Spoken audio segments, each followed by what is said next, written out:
Okay, so today we are going to be talking about stress. So, to start with a discussion on stress, the first thing we're going to talk about is health psychology. Now, health psychology refers to the field of psychology concerned with the promotion of health, the treatment of illness as it relates to psychological factors. So, stress is really a general term describing the psychology and the physiological or bodily responses to some sort of stimulus that alters our equilibrium. It's a stimulus that throws us out of balance, and that stimulus is what we call a stressor. So, whatever is stressing you out, whatever the stressor is, it unbalances your body.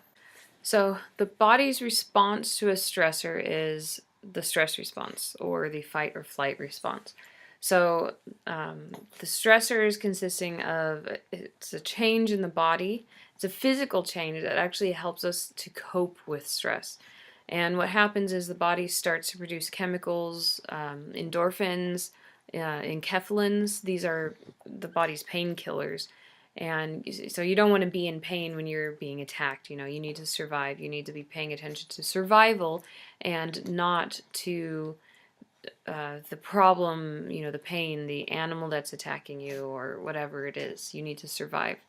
Also, white blood cells start to collect or aggregate at where the physical injury is. All of this is helping you to cope with the stressor. The stress response helps to bring the body back to normal or to restore homeostasis. Okay, so this is a good thing in the fact that if you um, if you continue to be stressed out at the high level, then your body can't handle it. Your body will shut down. You'll have a heart attack. You'll die. These high stress levels are not good for the body.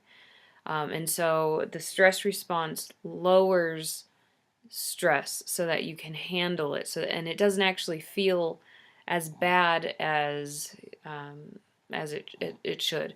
So for me, for instance, when I was born with what's called fetal stress syndrome, and that's where my mom was really stressed out with me when she was pregnant, not when I was pregnant. When she was pregnant, she was really stressed out, and so I had this really chronic stress, and we're going to talk about acute stressors, which are short term, and chronic stressors, which are long term.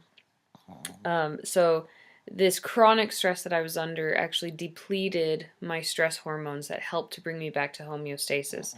So when I was born, I was out of homeostasis or out of balance, and anything would set me off. So switching a light on or off was a huge stressor for me, and I'd start crying and fuss and just these minor things that normally wouldn't bother a baby really affected me because I had no ability to bring my body back to balance or back to homeostasis. So everything is a stressor on us, but we don't always notice the amount of stress that we're under because our body has this ability to bring us back to balance or back to homeostasis. So again, we have, like I mentioned, we have long-term and short-term stressors. Short-term stressors are what we call acute stressors. Long-term is chronic. Okay. Stress is meant to be acute. It's meant to be short-term. We are not designed to be under constant chronic stress. We're designed to be like the zebra on the Serengeti that the lion chases it. It's at risk of losing its life, super stressed out, and then the chase is over, it survives, stressor gone. We're not meant to sit in traffic, and we're not meant to have Facebook fights and these long drawn out problems, relationship problems. Our body isn't actually designed for chronic stress, and so chronic stress causes all sorts of problems in our body. Now, what can be a stressor? Anything can be a stressor. You can have physical stressors, you're exercising too much, you're staying up too late studying for exams. Psychological stressors, that would be the Facebook fights that you have, the problems with your children or with your parents. Social stressors, psychological and social stressors, they kind of overlap. Psychological is what's going on with your personal emotions. Social stressors refer to what stress is happening within your relationships. And that could be societally, like your country's at war, you're a Syrian refugee. Those are all social stressors, or a combination of all of those. Um, Everybody is under some type of physical stress. Everybody is under some sort of psychological and social stress. However, physical stressors are usually applicable to everybody. I mean, running a mile is hard for everybody. Maybe it's a little bit more difficult for some than others, but it's a stressor on your body. Whereas psychological and social stressors are very subjective. Um, having to make a video for your students, for some teachers that might be really stressful. For other teachers, it's fun. Having a fight with your spouse, some people actually enjoy that, and other people, they can't think of anything worse than fighting with their spouse. Those are the avoiders, the volatiles versus the avoiders. So really, it's the perception of the stressor, a perception of the stimulus that determines whether or not it's going to cause a stress response. It's not the objective nature of the stressor itself. It's how do you perceive it? Is it stressful to you or not? As you all know at this point, my mom teaches biology at Victor Valley College, and she had a student years ago. Actually, it may have been at a different college. I can't remember now. But she had a student years ago who was a refugee from some Asian country. I can't remember. Laos, I think, maybe. And she, in her village, the entire village was massacred. She saw her sisters and her mother raped, tortured, and murdered in front of her eyes. Her brothers and her father killed. And she managed to escape. Her and a few other people managed to escape. And they hiked thousands of miles across Asia into Europe and eventually made it to America. And in this class, they were assigned a stress journal. They had to write down what's stressing them out and what their stress levels are on a scale of 0 to 10. Well, every day she marked a 0. And she said, compared to what she had been through, the stressors of life in America, having to do homework or having an exam to study for, was nothing. For her, it was enjoyable. There's nothing stressful about it at all. And so she felt like she had 0 stress in her life. But exams are stressful for us. It's not that there's anything wrong with us being stressed out about it. It's just that we perceive it differently because of our different life experiences. So on the positive side, stressors can lead us to change. They can lead us to grow. We can look at the situation and say, I don't want to be this stressed out, or whatever this is that's causing me stress is bad for me and I need to change that. And so stressors are positive in a lot of sense in that it can change our lives for the better. It can change our lives for the worse. It can change our lives for the better. If we want to look at the biology of stress, which you may or may not want to, but I'm going to force you to anyways, stress was really understood. It was pioneered by a guy named Hans Selye. Hans Selye was not a psychologist. He was a biologist, and he was kind of initially a incompetent biologist, which is terrible to say about Selye because, Nobel Prize, all that sort of stuff. Amazing research that he did. But he was studying rats. I can't remember what his project was, but he was studying rats and he couldn't catch them. He had a really hard time catching them. And so he constantly, it took him hours to catch these rats, chasing them all over the place. He'd, lose control over them. They'd get away. He'd have to chase them around the lab. And understandably, these rats were getting very, very stressed out. And he noticed this physiological sort of connection between their stress levels, what was happening to them with their hormones and behavior and such. And so he pioneered the study of stress and came up with what's called the general adaptation syndrome.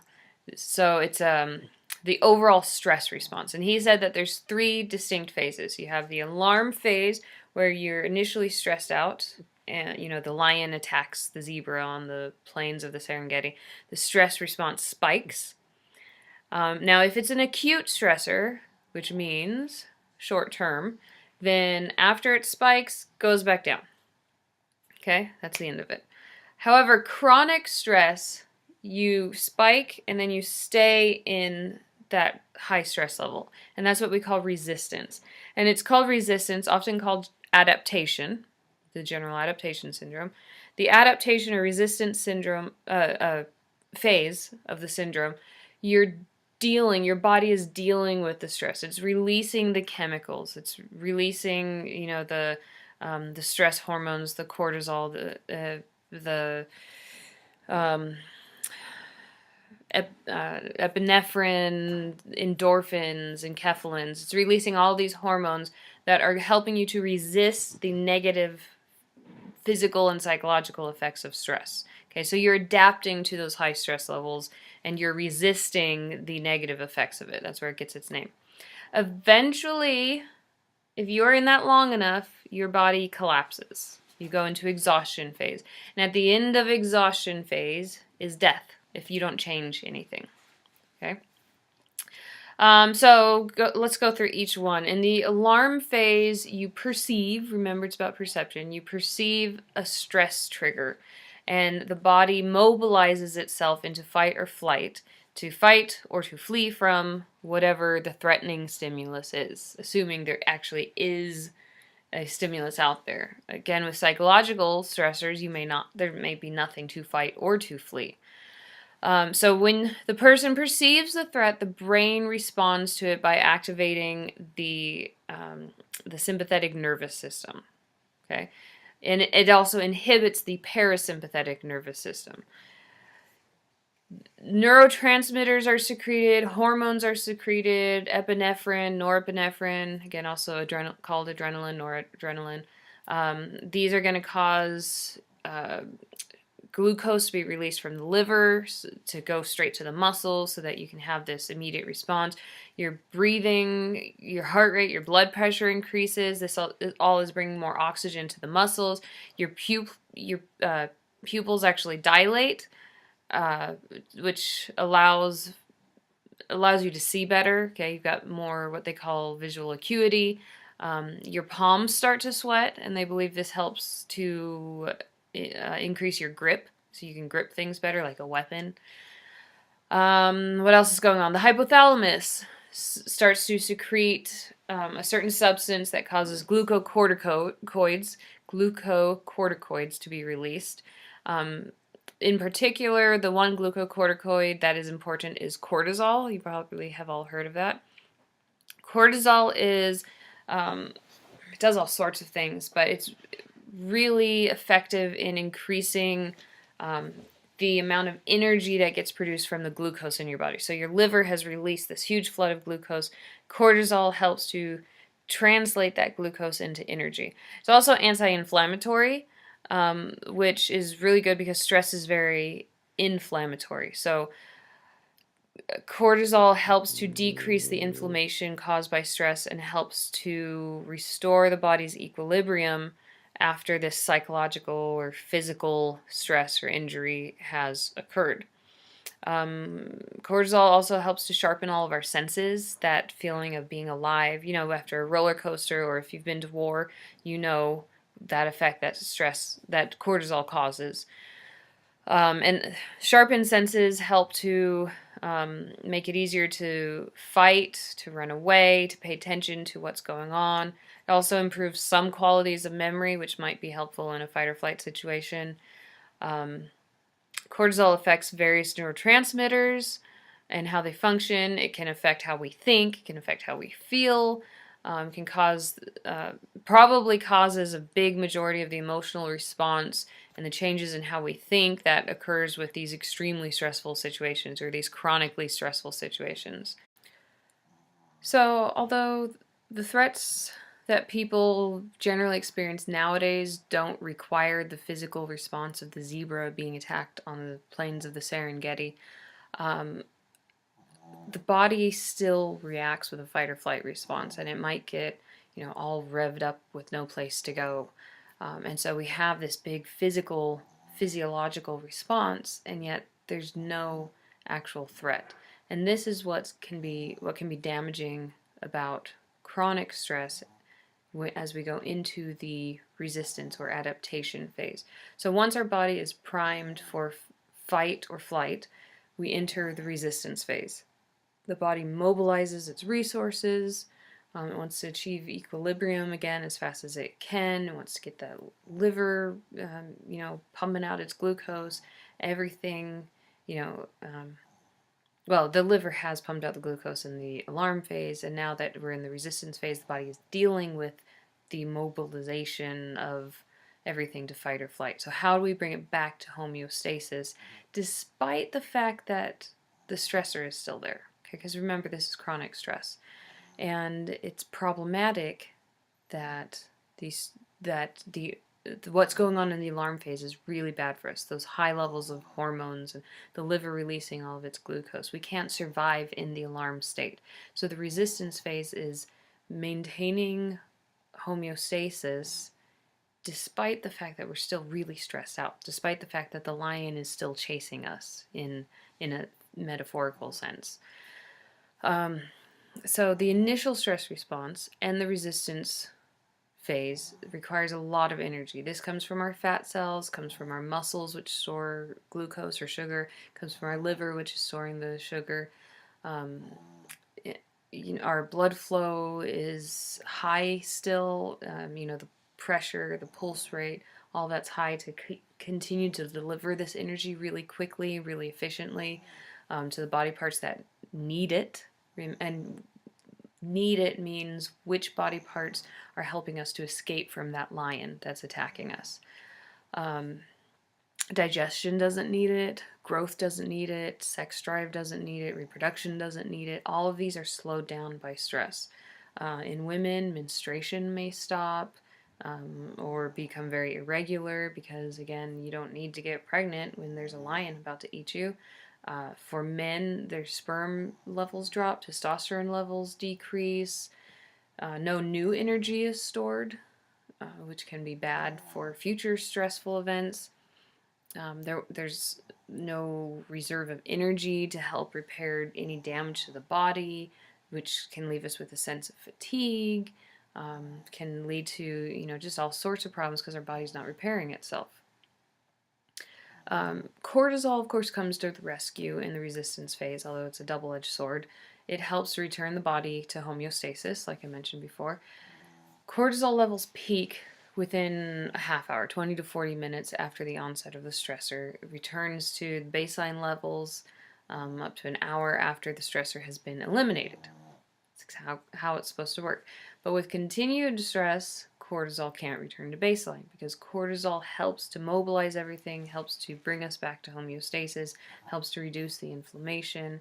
Cortisol is vital to the stress response. When I had fetal stress syndrome, I was not producing cortisol, and so I wasn't getting that de-stressing response. I wasn't responding to stress appropriately. The more extreme the stressor, the more glucocorticoids like cortisol get produced in an attempt to restore equilibrium. Unfortunately, cortisol drops the immune system, so your immune system doesn't function right. You may stress yourself into an autoimmune disease or cancer because the immune system can't fight off the cancer cells. There's a chemical called neuropeptide Y that also gets released, and it's a protein that can act as a neurotransmitter or a hormone, and it decreases the activity of the HPA axis, which is the hypothalamic pituitary adrenal axis, and this reduces our feelings of anxiety or fear, which is helpful, but it also increases inflammation and other problems. Now, Hans Selye said that if the stress continues long enough, okay, alarm phase, adaptation or resistance phase, eventually, and this is different for each person, eventually you hit exhaustion phase. Okay, exhaustion phase sets in. The body becomes exhausted, literally becomes exhausted. We have limited resources to fight stress. We have a certain amount of cortisol, epinephrine, norepinephrine, all these neurotransmitters. Our body can only produce it so fast, and so eventually it will become exhausted, depleted. recent research suggests that rather than really an exhaustion, the continued stress response, it does exhaust things, but it also begins to damage the body. And this leads to a much increased risk of stress-related diseases such as cancer, heart attacks, etc. Really, it's the inflammation, it's the inflammatory process that's the problem. And when you exhaust your amount of cortisol, cortisol levels will drop because your body can only produce so much of it. The inflammation skyrockets, everything else is increasing inflammation. The inflammation damages the arteries, which leads to arteriosclerosis and the buildup of plaques and heart attack and just all of these inflammatory related issues. Cortisol also, I said, is a double-edged sword. It damages hippocampal cells, so cells in our hippocampus. And the hippocampus, of course, is vital for memory and for learning and imagination. And so without hippocampus, you don't have the ability to remember things or to learn new things. And so high stress levels, of course, impacts your memory, your learning. You're not going to do very well in school. So you come into an exam with test anxiety. You can't remember anything. That when you blank, that's because your cortisol levels just skyrocketed. And they may not permanently damage hippocampus cells, but they can block the retrieval of memory and such. So go to the next slide. So allostasis, I talked about this before, and that's really the idea of returning you to homeostasis. Okay, allostasis is all of the biological changes that are happening that allows us to adapt to the stressor in the short run so that we can function comfortably. You need to be able to continue to function despite stressors.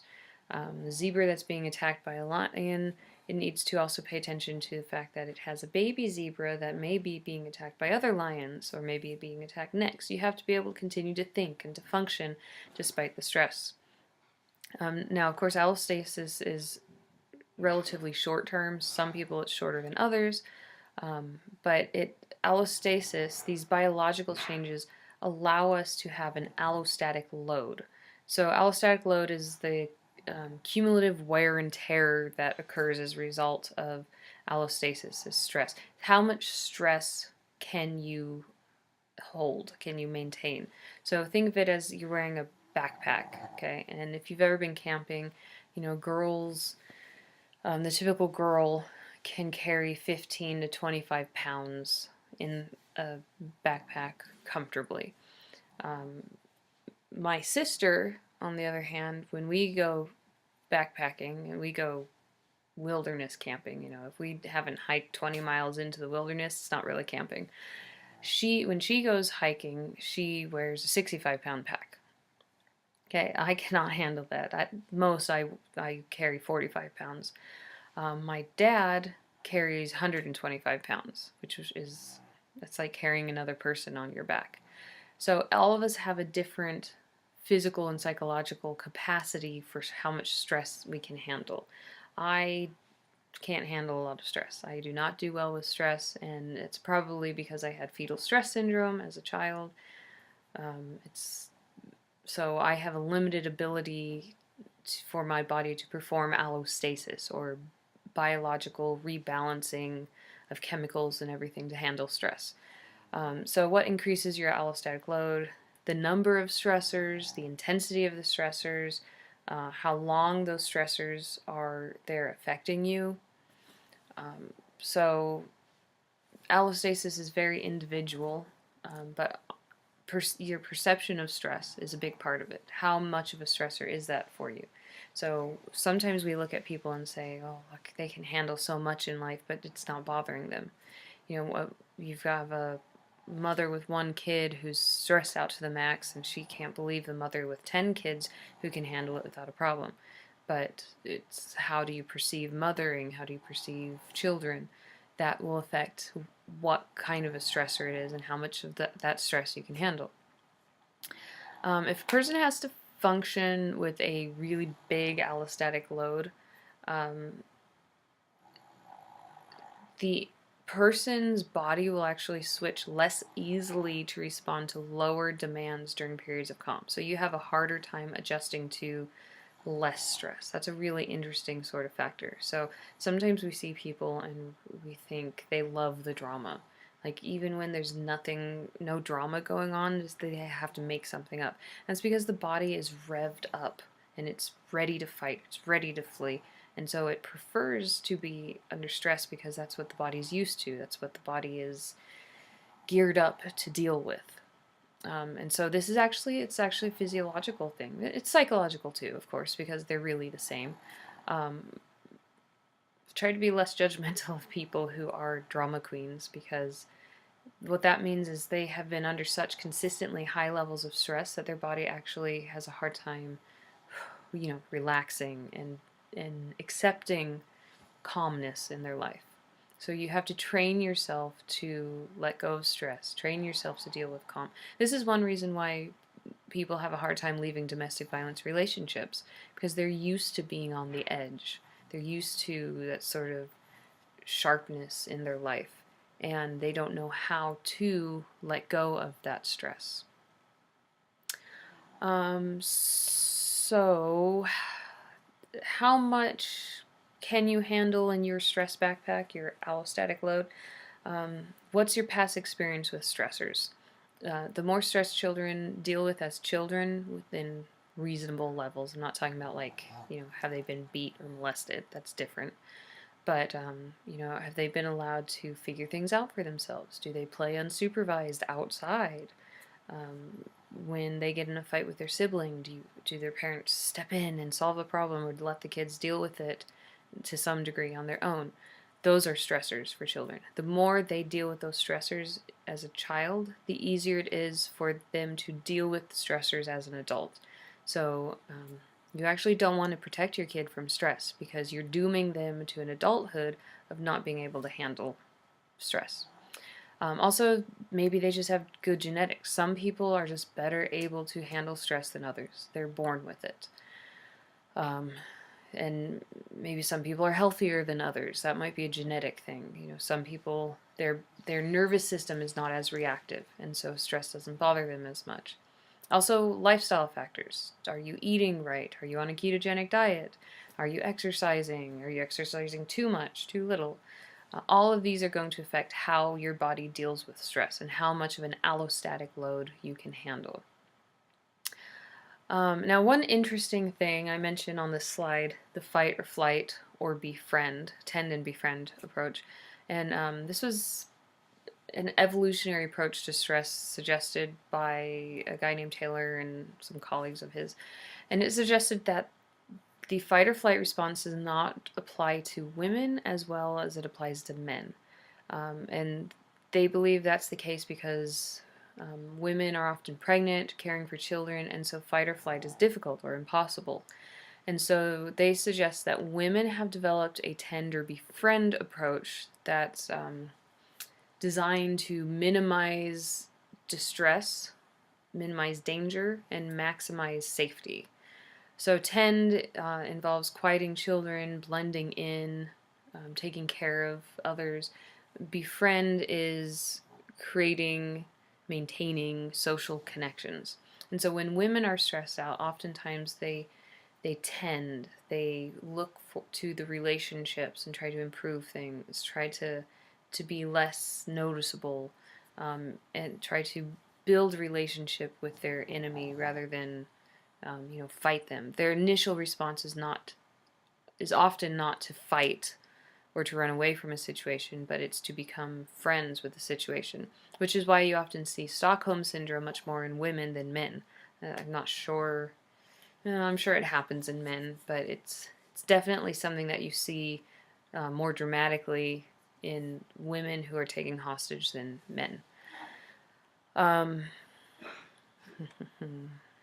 Women do have a very similar stress response pattern to men. The general adaptation syndrome works the same way for women as for men.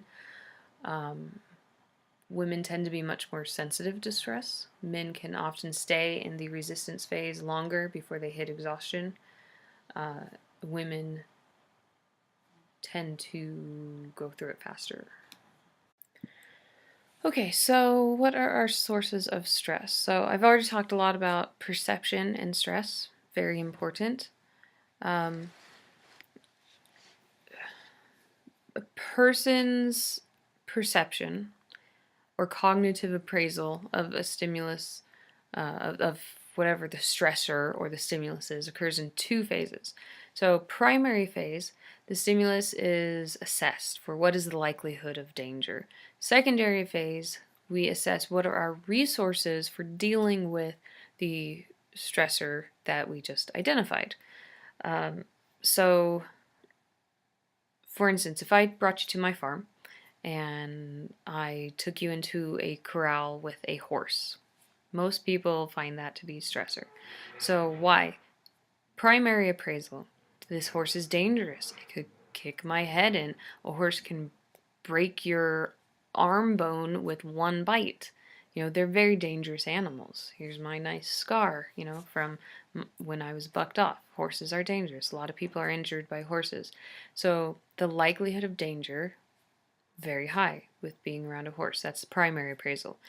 Now, if that's the case, then why is it that I go into a corral with a horse and I'm not stressed out? At least not by my own horses. Well, secondary appraisal. Because see, I realize how dangerous horses are. But the secondary appraisal is, what are my resources for dealing with that danger? And I have had a lot of experience with horses, especially my own horses. I've trained them myself. I know what they're capable of. I know what the chances are of them doing something dangerous or stupid. I know what my capability is of dealing with them doing something dangerous or stupid. And so I go in and I don't feel stressed out at all being around horses. So I did a secondary appraisal that said I have a lot of resources for dealing with this situation, whereas another person might look at the same identical horse and say, I am very stressed out because I don't have resources to deal with this. Their secondary appraisal was, I don't have resources. After secondary appraisal, so you do primary and secondary appraisal, then comes coping. This is when we take some sort of action regarding the stressor. We're going to do something about it. So we are stressed to some degree, but now we cope with the stress. And this can make a stressor seem like not a big deal if we have good coping mechanisms. So our ability to cope and our ability to deal with the stressor are two different things. Coping says the stressor is going to be there no matter what. Secondary appraisal says we can get rid of the stress. So if I have a horse that tries to bite me, I know what to do. That's my secondary appraisal. Now, if I have a horse that does bite me, do I have medical skills to cope with the bite? That's coping, okay, versus secondary appraisal. So what can we do about the stressor? What can we do about its effects on us? What can we do about our personal reaction to it? That's all coping. Okay, so depending on our appraisal of the situation, we are going to end our ability to cope with it once it does happen. Every single person is going to react physically and emotionally in different ways. Now, the interesting thing is, actual control of the situation is not that important. What's important is that we have a perceived sense of control. So when I get on a horse, I don't really have that much control, but I perceive a sense of control because I've done training with the horse is willing to listen to me, but I'm not in control. If that horse, like what happened when I broke my arm, if that horse decides it's had enough, it's had enough. I don't actually have any control of that situation. I have a working relationship with a half-ton animal that has decided to let me temporarily control its behavior. But I get on a horse and I, pre-broken bone, don't have any stress. Um, and that's because I perceive that I'm in control of the situation. Now that I have had a serious injury on a horse, I perceive less control than what I did before, which is why I now have anxiety with horse riding. Okay, don't worry, I'm dealing with it. I'm going to therapy. Well, not really, but I talk to myself in the mirror. That's therapy, right? All right, so perceived lack of control in the face of a stressor. One of the biggest problems is that it can lead to the onset of learned helplessness, which, as we learned about in the motivation chapter, is a very bad thing. We don't want to feel helpless.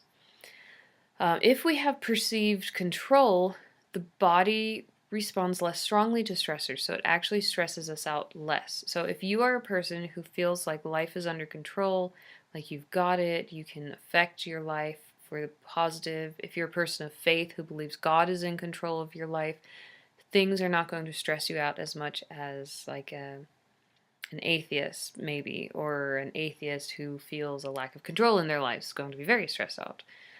So research has shown faith is very, very effective in reducing stress levels because it gives us perceived control. We know that we're not in control, but somebody who cares about us is in control, and so therefore life is not as stressful. Even when bad things are happening, life is not as stressful. Now, some people like more control than others. Okay, this is an individual and a situational difference, and there can be a mismatch between how much control we perceive having and how much we prefer having, our perceived control versus our preferred control in that given situation. Perceiving a lack of control does not always produce stress. Many things that are beyond our control are predictable. And so that predictability can give us a sense of control. We know it's coming, we know it's going to happen. Even though we're not controlling it, we perceive control. Just a strange quirk of the human mind. So post-surgery patients, there's a research study done on patients who just came out of surgery. When they're allowed to determine how much, what the dosage is, and the frequency of their pain medication, they give themselves less medication than when it's administered by the nurse. So they actually are in less pain because there's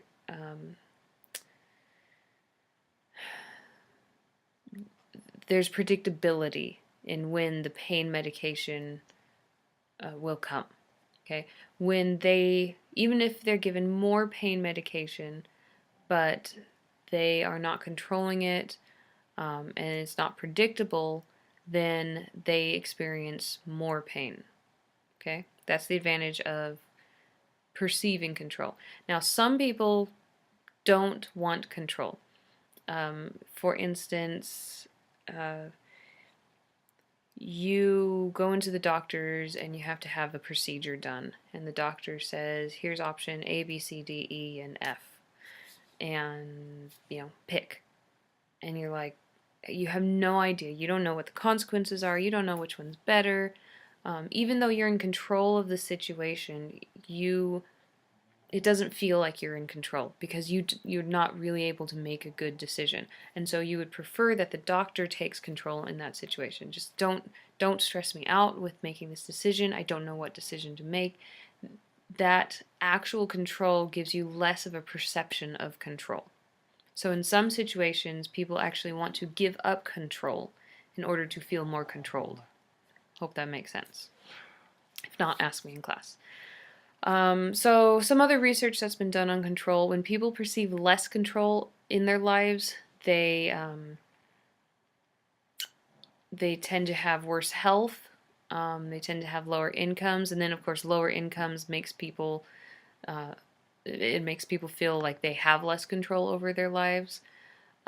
People with a greater sense of control have better health. When you're warned about upcoming stressors, that's not always helpful, even though it should give you more control over the situation. Sometimes if the information is vague, that makes it worse. Same situation as with picking the right procedure for the doctor. If you don't know what to do, it actually decreases your sense of control. Okay? And remember, it's about perception, not actual control. So vague information can make the stressor worse. If the information is given too far in advance, the information just creates more anxiety, more anticipation, makes you feel less in control. If given immediately before the stressor occurs, there may be no time to put coping strategies into play, however, so that's a negative on that side. So, sometimes warnings of a stressor are good, sometimes it's bad. Sometimes it increases stress, sometimes it decreases stress. In general, perceived control is helpful only when A person can see how much worse things could have been, or um, if they can feel positive about what has been controlled. Okay, so if there's like a catastrophic stressor, perceived control can increase stress in that situation because the person might feel responsible. I knew about this. I could have done something about this. I have a friend who's a police officer, and um, he was uh, he arrested someone. He was called away for something, and another police officer came and took the prisoner for him to go to the hospital, or the prison, or whatever it was. And on his way there was a drunk driver who smashed into his patrol car. He wasn't wearing a seatbelt. I think he wasn't wearing a seatbelt. Something happened, and he was ejected from the vehicle.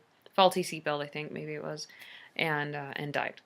And so my friend, who's the police officer, feels tremendous survivor's guilt because he had a perception of control. He actually has no control of that situation. He had no idea that was going to happen. It wasn't his fault he got called to another crime scene or whatever it was, but he perceives this sense of control, and so he feels very responsible for the situation.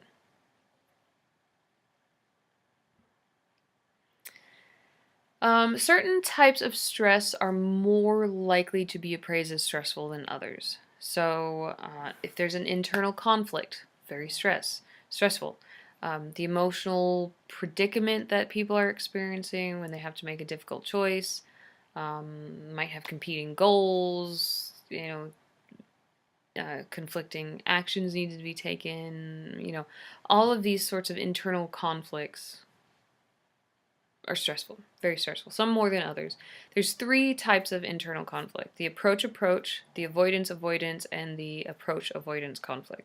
So the approach conflict, this results when you have these two competing, well, it could be more than two, but we'll just go with two competing alternatives, and both are equally positive. Approach.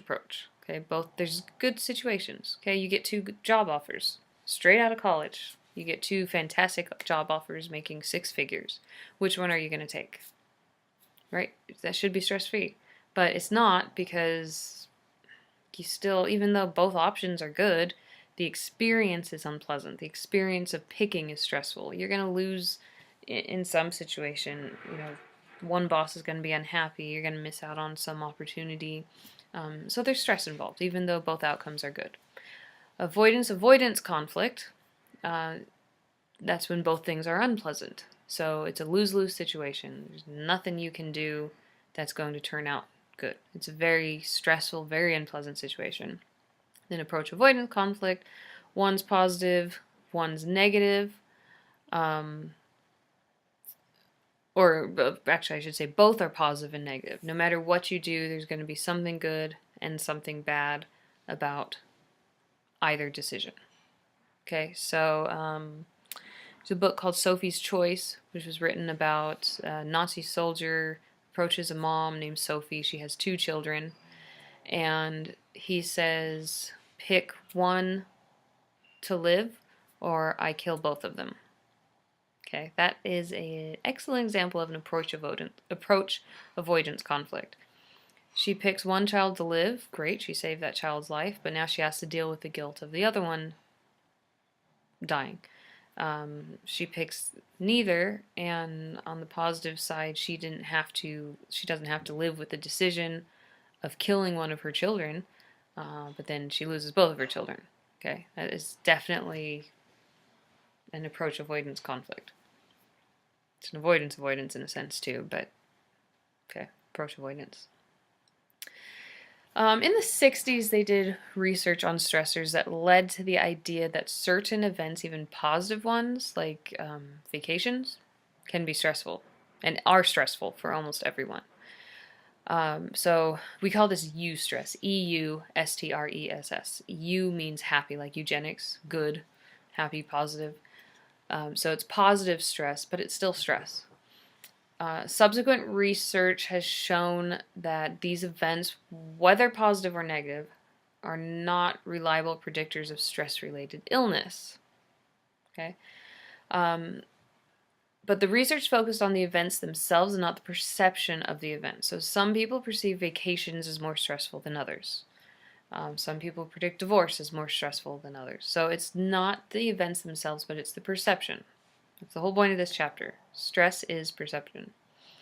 So it's not really a valid way to measure life stressors. And you'll see like these stress score lists. You know, it has a list of all of these stressors and a number next to them, a score to say how stressful this event is. And supposedly if you get, more than 200 points, then you have a 60% chance of getting a stress-related illness. Not actually true. It could be true, but it's not actually true because some of those stressors are perceived as highly stressful and some aren't to the individual person. Now, more recent work has shown that what's true for people, and its perception still plays a role in this, is the more hassles you have in daily life, rather than these major changes in life circumstances, produce more stress. So daily hassles add up to create more stress than major shifts in your life. People who report more daily hassles report more psychological symptoms, more physical symptoms. They're more likely to have immune system problems, more likely to have high cholesterol levels, because remember, cholesterol is caused by an inflammatory response. High stress causes high inflammation. And interruptions are an example of a daily hassle too. And they can be very stressful. Especially if you're focusing on something. And you've probably all experienced this. You're home studying, your kid or your sibling or your parent, can you do this for me? Do you know where this is? These little tiny quick interruptions, they just stress you out, okay? And they can be stressful enough to create large increases in cortisol levels. So, basic point, what a person perceives as a stressor depends on the amount, the nature of the stressor. If you perceive the situation as an improvement in your life, you have more control in most situations. All of these will create a stimulus that's less stressful. Work, of course, not surprisingly, can be a source of stress. Environmental conditions, such as, is the lighting bad? Is it noisy, like working in a factory? Is it crowded? Shift work is very stressful. What's your physical and mental workload? Is it too challenging? Is it under challenging? What is your perceived control over your job? What's the time pressure on the job? You have these crazy deadlines like in journalism or magazine editing. And then other work-related stressors involve personality. So, people bring their personal characteristics to work with them. Some characteristics create stress for the individuals as well as the other people that have to interact with them, and some characteristics decrease stress levels.